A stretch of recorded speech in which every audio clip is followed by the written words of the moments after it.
As a 26-year-old woman, I had always been inclined towards a more solitary existence. This inclination grew after my parents' divorce during my teenage years.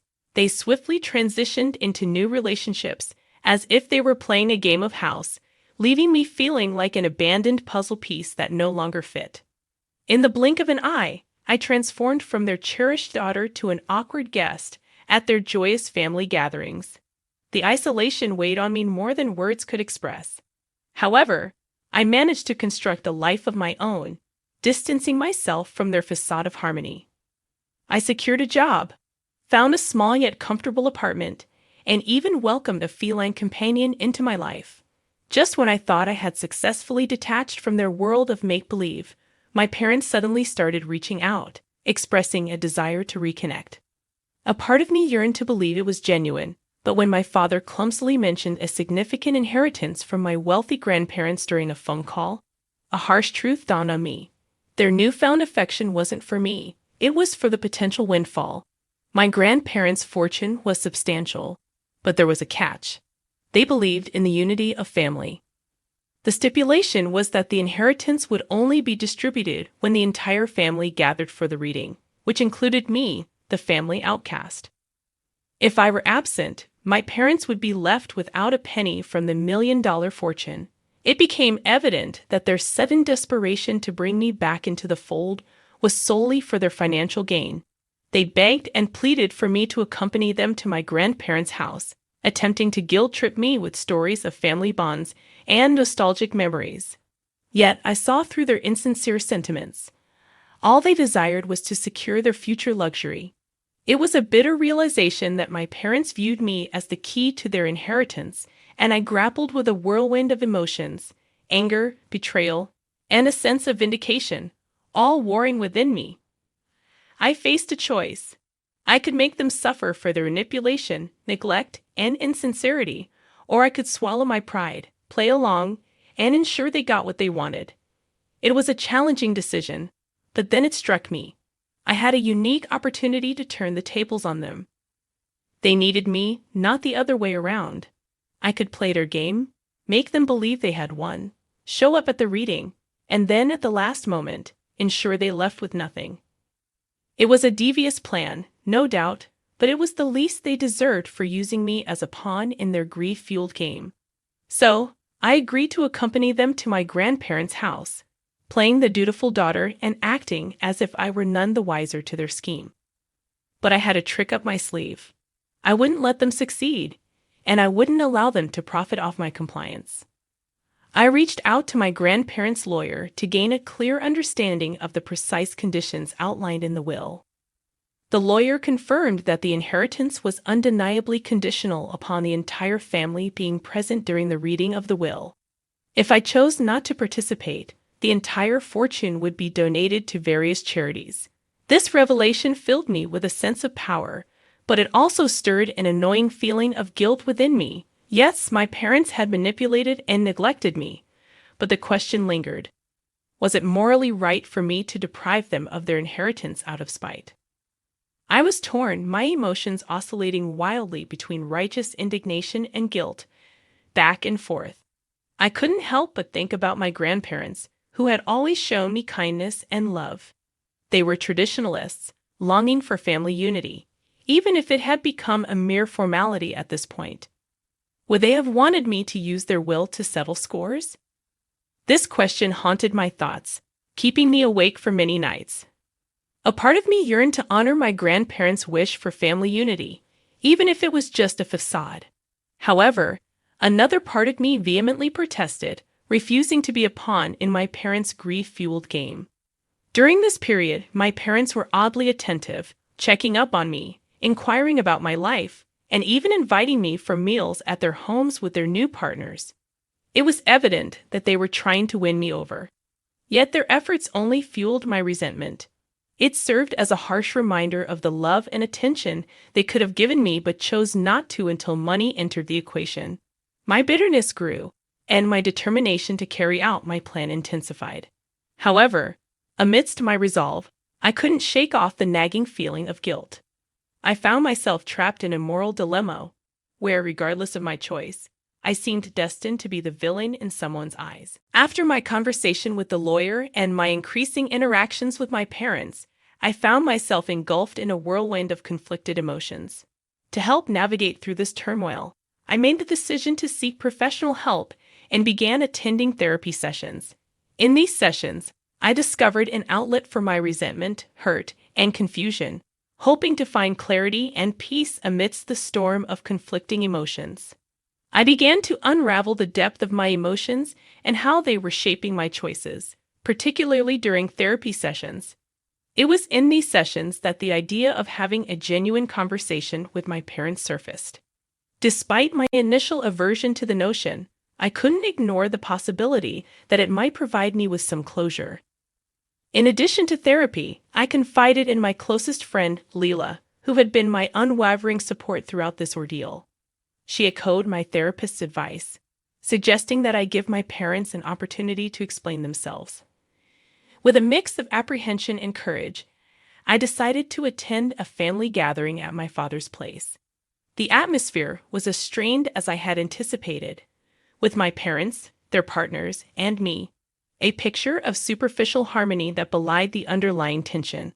Amidst the discomfort, I seized the chance to confront my parents honestly. I confronted them about their neglect, their opportunistic attempts at reconciliation, and their lack of genuine remorse or effort to repair our relationship. I had hoped for a heartfelt apology or some sign of genuine regret, but instead, I was met with awkward silence, defensive responses, and feeble attempts to shift the blame. It was disappointing, albeit unsurprising. This encounter solidified my conviction that their sudden interest in me was solely driven by the impending inheritance. While it stung, it also brought a sense of liberation. I no longer felt compelled to maintain the facade of a happy family for the sake of my grandparents' will. So here I am, Reddit, still at a crossroads but armed with a clearer understanding of my emotions and my parents' motives. My determination to prevent them from profiting off my presence has only intensified. However, I couldn't shake off the guilt of defying my grandparents' last wish to see their family together. I want to express my deep gratitude for your continued support, advice, and diverse perspectives, which have been invaluable in helping me navigate this incredibly challenging situation. The past few weeks have been an emotional roller coaster as I grappled with my feelings, confronted my parents, and wrestled with guilt and anger. In the end, I made a decision. I chose not to attend any more family gatherings. I simply couldn't endure the fake affection and underlying tension any longer. It wasn't worth the distress it was causing me. My decision effectively cut off my parents' access to the inheritance. Despite the tormenting guilt, I felt an odd sense of relief. After much contemplation, I decided to speak to my grandparents about the entire situation. I was anxious about their reaction, but I felt it was necessary. I owed them an explanation. I mustered the courage to visit my grandparents and lay bare the truth. I detailed my parents' sudden interest in reigniting our relationship, their transparent attempts to manipulate me, the confrontation, and ultimately, my decision. Surprisingly, my grandparents were remarkably understanding. They expressed their dismay at my parents' behavior, sincerely apologized for inadvertently causing me stress, and fully respected my choice. They voiced their pride in the person I had become, despite the challenges I had faced.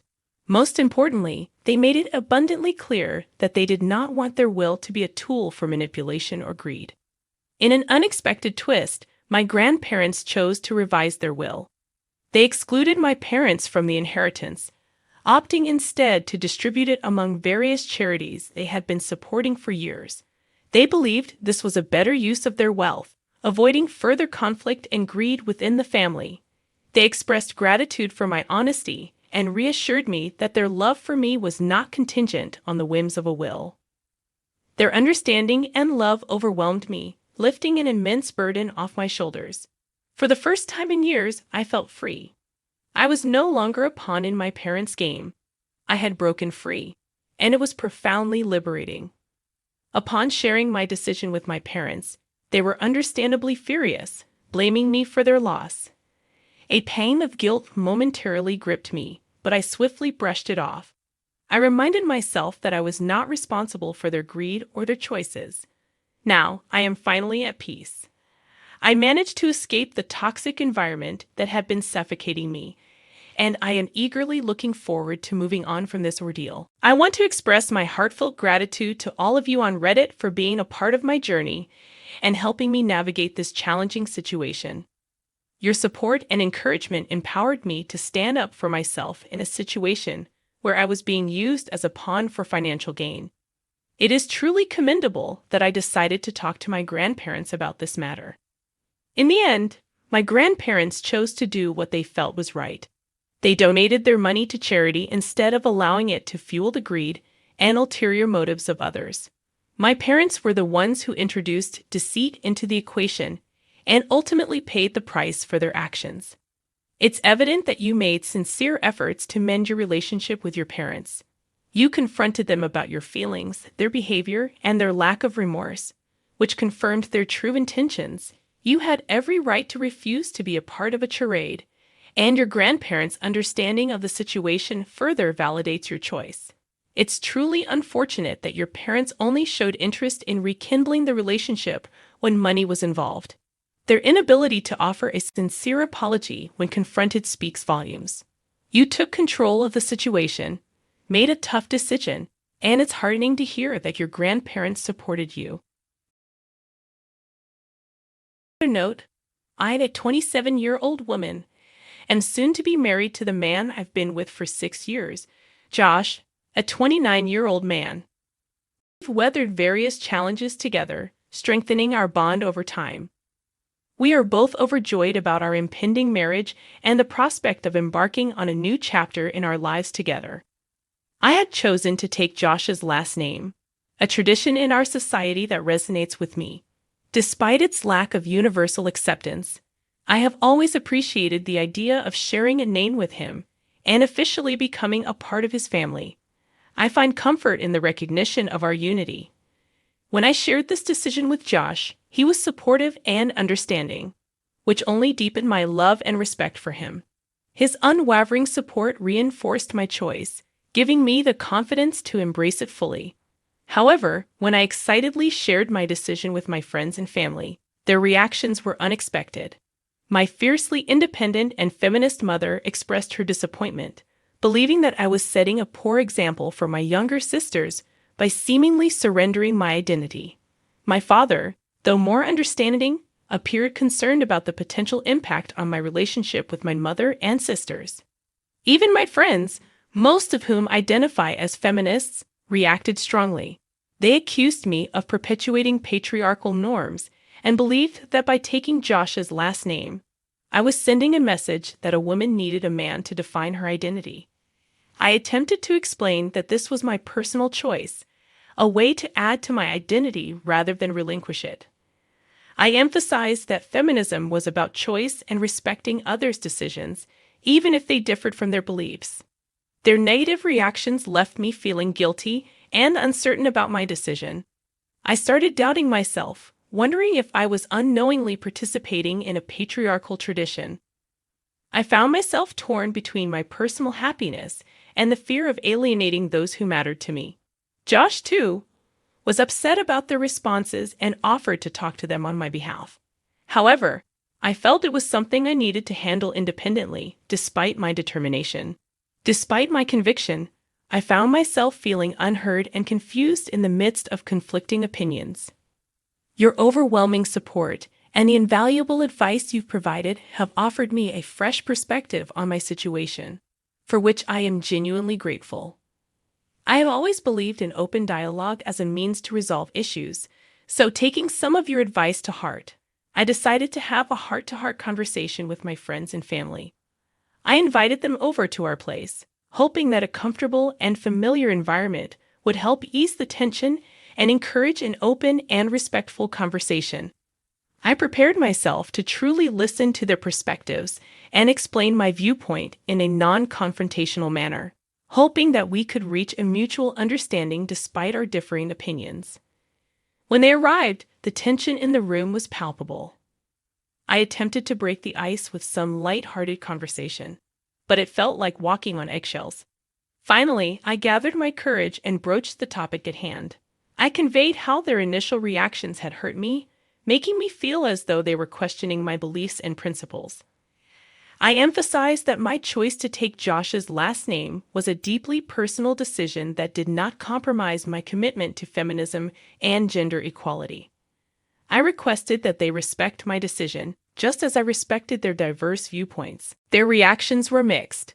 My mother appeared relieved that I didn't think she was doubting my beliefs. She clarified that her concern was for how society might perceive me, and she wished to shield me from potential prejudice. My sisters remained silent, listening but not expressing much. My friends, on the other hand, seemed somewhat taken aback. I don't think they anticipated me standing up to them like this. Despite the discomfort, I felt the conversation was necessary. I sensed a weight lifting off my chest. But then things took an unexpected turn. Lydia, one of my friends known for her strong feminist beliefs, took it upon herself to argue against my choice. She labeled it as regressive and accused me of conforming to societal norms. She insisted that if I were a true feminist, I would retain my maiden name as a symbol of rebellion against patriarchal norms. Her words stung, and I found myself wavering, questioning my beliefs and decisions. Was I, in fact, being regressive? Was I unconsciously trying to fit into societal norms? The self-doubt began creeping in again. The rest of the evening became a blur. I felt emotionally drained and exhausted. I excused myself and retreated to my room, leaving them to see themselves out. Josh was incredibly supportive, but I felt as though I had hit a wall. I began to contemplate whether I should reconsider my decision in order to maintain the peace. First and foremost, I want to express my gratitude to all of you for your incredible support and thoughtful advice. It has been a guiding light during this challenging period. Following that uncomfortable confrontation, I spent a few days in introspection, attempting to navigate my thoughts and emotions. I found myself grappling with a constant question: was I compromising my principles? Was it wrong for me to want to take my future husband's name? I shared my concerns with Josh, and he, as always, was understanding. He reassured me of his unwavering support, regardless of the decision I made. To gain clarity and a broader perspective, I decided to seek professional help. I scheduled an appointment with a counselor, hoping it would provide the clarity I needed.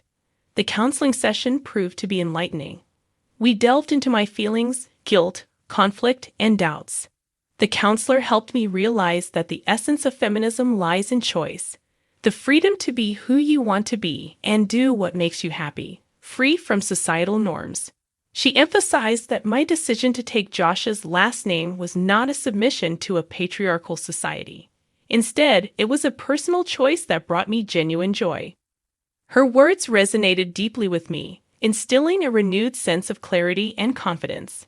I understood that I wasn't relinquishing my identity. I was choosing to enrich it. Taking Josh's last name symbolized our unity and commitment, a choice that was empowering and deeply meaningful. Feeling assured about my decision, I shared this newfound clarity with Josh.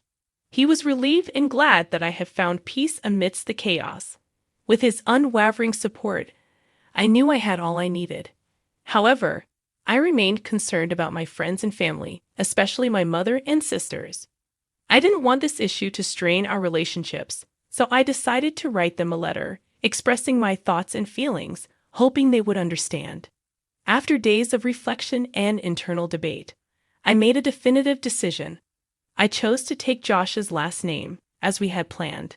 I felt a newfound conviction that this decision was right for me. It didn't diminish my identity or beliefs. Instead, it reaffirmed my right to make personal choices and live life on my terms. I felt like I had reclaimed a part of myself that had been lost in the midst of the conflict.